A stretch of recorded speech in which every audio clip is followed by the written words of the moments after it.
Do the stars hold the secret to human destiny? Are fate and fortune determined by the planets? Examine the ancient art of foretelling the future through astrology, here on Ancient Mysteries. It's one of the stories of the ages, one of the ancient mysteries.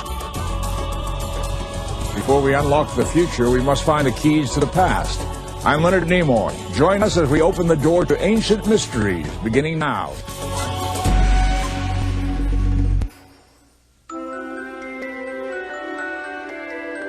Since the beginning of time, humanity has looked to the heavens for the answers to earthly problems. Do the movements of the stars and planets hold the secrets to human destiny? Can the patterns of the stars reflect the hidden character of individuals based on the date and time of their birth? Astrology, predicting the future by the movements of celestial bodies, has been with us for over 4,000 years. Today, science denies any validity to astrology. Yet for countless centuries, millions of people have believed in it. They point to tantalizing evidence from history. In the mid-1930s, some believe a German astrologer predicted the rise of Hitler, a decade before he came to power. Centuries earlier, during the Renaissance, a visionary is said to have foretold that the imprisoned Princess Elizabeth would someday sit on the throne of England. Scholars now examine how a belief in astrology may have led 3 wise men to follow the Star of Bethlehem. Modern science is subjecting astrology to closer scrutiny than ever, with sometimes startling results. Is belief in the power of the stars merely a baseless superstition, or one of mankind's oldest truths?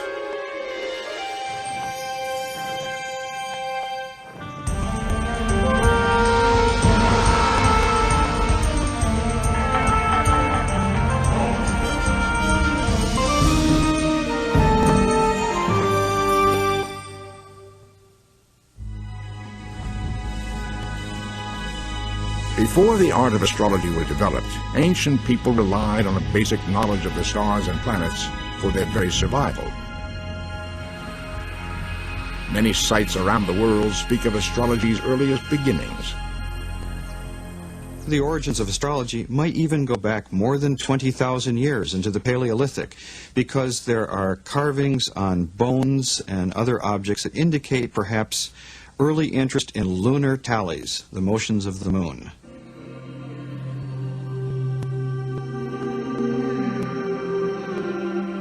The astrology practiced today was born over 4,000 years ago in the Fertile Crescent of Mesopotamia, now modern-day Iraq.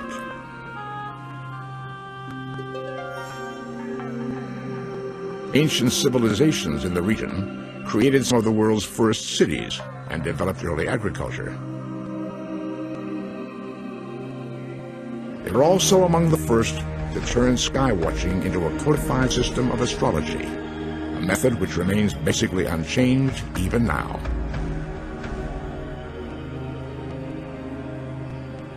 The Babylonian system of astrology might have been lost forever if Alexander the Great had not taken its study back to Greece after his conquest of Mesopotamia. When Alexander the Great invaded the East in 331 BC, this was a momentous event because he introduced Babylonian astrology to the Greeks and Greek mathematics and observational astronomy to the Babylonians. And the result was basically what we know today as astrology. Babylonian priests saw astrology as the works of the gods. Later, Greek philosophers applied astrology to reveal individual character and personality. By the dawn of Christianity, the Roman Empire had succeeded the Greek and inherited its passion for astrology. As the Romans marched through Europe, astrology went with them. But historians often wonder why astrology was readily embraced by so many. Society easily accepted it. For peasants, to emperors. One Roman ruler would select his astrologers by subjecting candidates to a test that could cost them their lives. There is a very curious and quaint story about Tiberius Caesar hiring his personal astrologer named Thrasyllus. Tiberius tested his astrologers in a very peculiar way. What he would do is submit them to a test, and if they didn't pass the test, he would throw them off a cliff. Thrasyllus looked at the chart and trembled and said, "I see that I am in imminent danger of death, O Caesar. I know not from what cause." And Caesar said the equivalent in Latin of "you're hired." And Thrasyllus served Tiberius for the rest of Tiberius' life. While a fascination with astrology thrives in Europe, other cultures around the world also study the prophetic patterns of the stars. Chinese scholars devised an elaborate form of astrology based on associating each year with a particular animal. Constellation charts kept by stargazers for Chinese emperors are some of the earliest astrological artifacts ever discovered. On the other side of the world, the ancient Maya of Mexico and Guatemala create an elaborate calendar with incredible accuracy.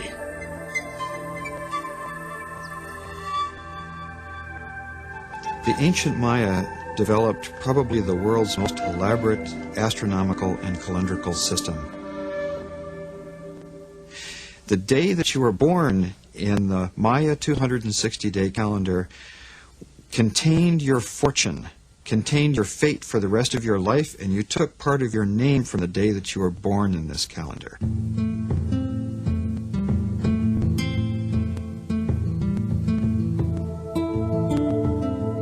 While the chronological accuracy of the Mayan calendar is well known to archaeologists, much more mysterious is the Mayan system of prophecy.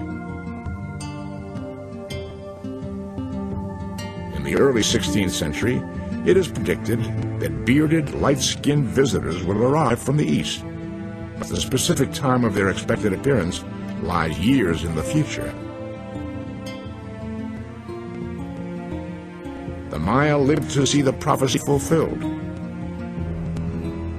In 1519, exactly as predicted, bearded, light-skinned people from the east set foot on the shores of Mexico. They are the conquistadors from Spain. The Mayan calendar may also hold a disturbing prophecy for the modern world. Over 2,000 years ago, Mayan astrologers calculate the date of the end of the world, a doomsday which is believed will take place in our own time.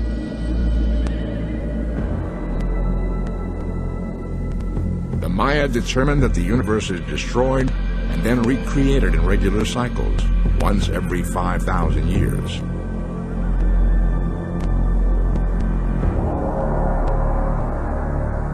This great 5,000-year cycle comes to an end soon. Probably most of us will live to see this.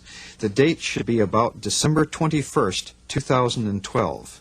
And although the ancient classic Maya civilization came to an end in roughly the 9th century AD, if those calendar priests were here to see it today, they would probably expect that in 2012, around the winter solstice, that our cosmos, as we perceive it, would come to an end and some profound new order would be established. Did Mayan astrologers foresee a catastrophe as yet undetected by modern science? It is an ancient riddle to which the answer may soon be known.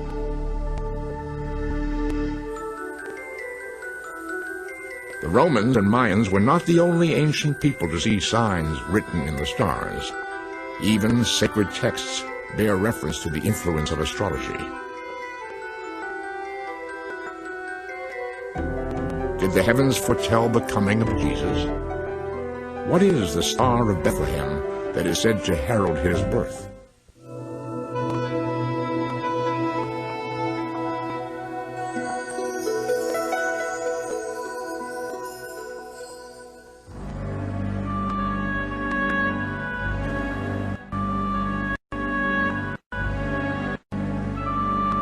Some of the earliest references to astrology are to be found in a surprising place, in the pagan Holy Bible. Evidence also lies here in the ancient ruins of the Holy Land. In 1932, archaeologists unearthed a 4th century synagogue in Israel. To their astonishment, they also unearthed something totally unexpected. In the very center of the temple, they find a beautiful mosaic of the zodiac. Its discovery baffles scholars who have long believed that astrology was strictly forbidden in Judaism. There shall not be found among you any that practice divination, or an observer of times, or an enchanter. For all that do these things are an abomination unto the Lord. Deuteronomy 18:10. If Judaism frowned upon astrology, how then did this zodiac become the centerpiece of a synagogue? Some scholars now believe that, contrary to long-held belief, astrology may not have been forbidden in ancient Israel. The relationship of the ancient Hebrews or Israelites to astrology is a rather complicated one. What the Bible actually condemns is the worship of stars as if they were gods. The Bible has absolutely no problem with the idea of the stars being the messengers of God, or symbols of the will of God. Unlike earlier civilizations, Judaism did not see astrology merely as a means of prophecy. The temple zodiac may have been a symbolic portrayal of the great cycle of the year and the presence of a supreme being among the stars. Some scholars see the New Testament as the place where astrology plays a more active role in human affairs.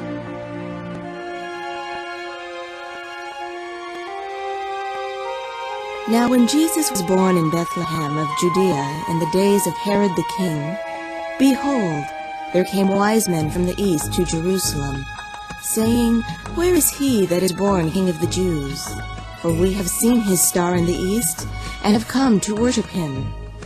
And lo, the star which they saw in the east went before them, till it came and stood over where the young child was. Matthew 2:1.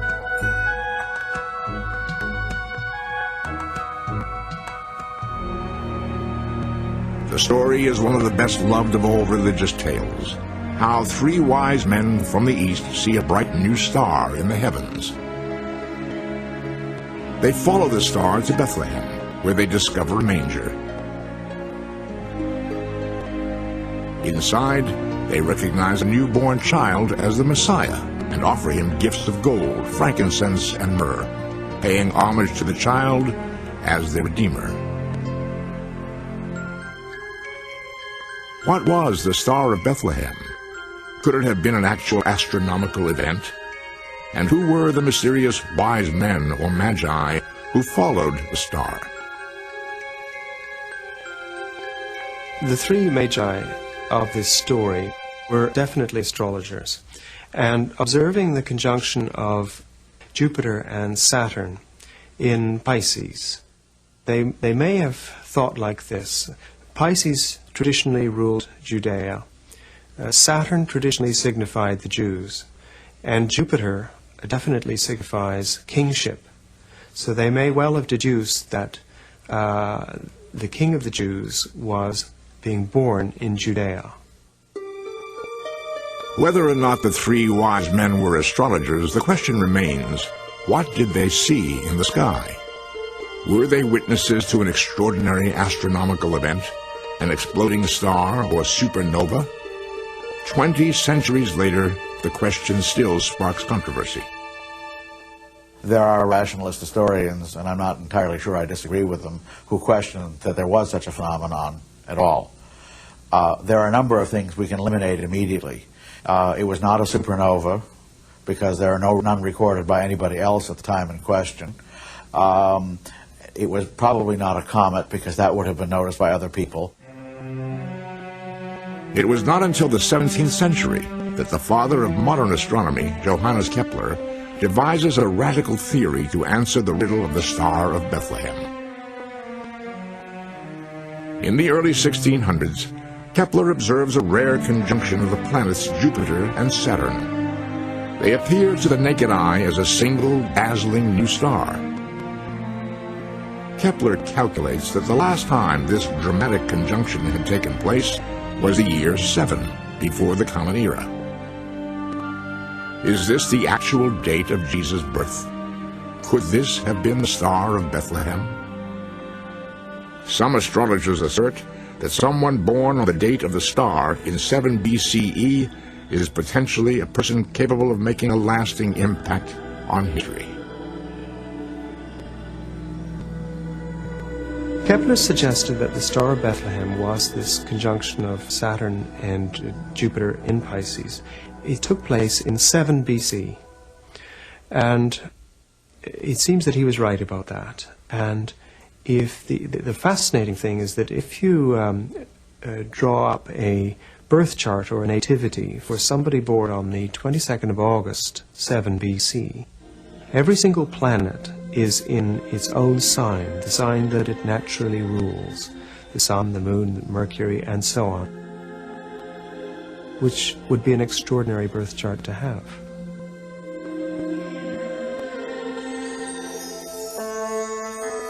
Astrologers believe that someone born under this conjunction of the planets would be destined to change the world.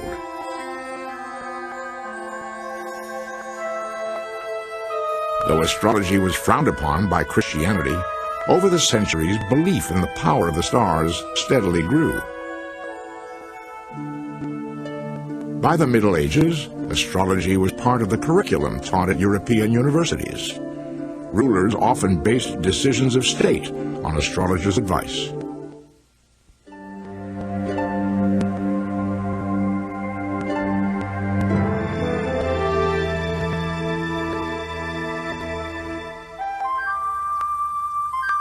In the 15th and 16th centuries, Europe witnesses an unrivaled flowering of art, science, and exploration. In this period of cultural ferment, astrology flourishes.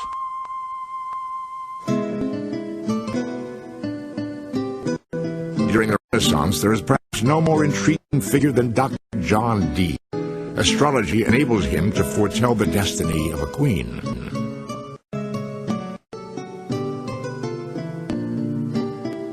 Born during the reign of King Henry VIII, Dee was the finest mathematicians and scientists of his time.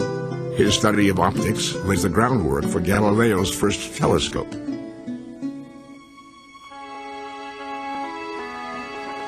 The year is 1555.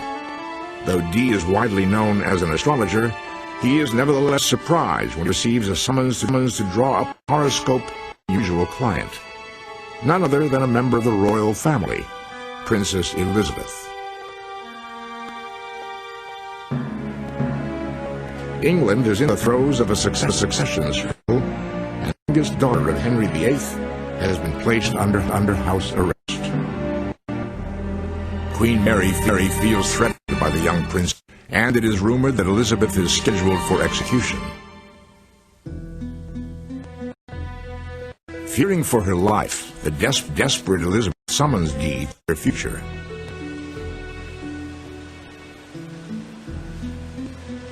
Is she destined for the execution block, or will she survive her ordeal? John Dee was a remarkable character in 16th century England. He was very learned in many disciplines that might today strike us as an odd combination: mathematics, but also magic; astronomy, but also astrology. Dee learns the time and date of the imprisoned princess's birth and begins to calculate her chart. What Dee discovers astonishes him.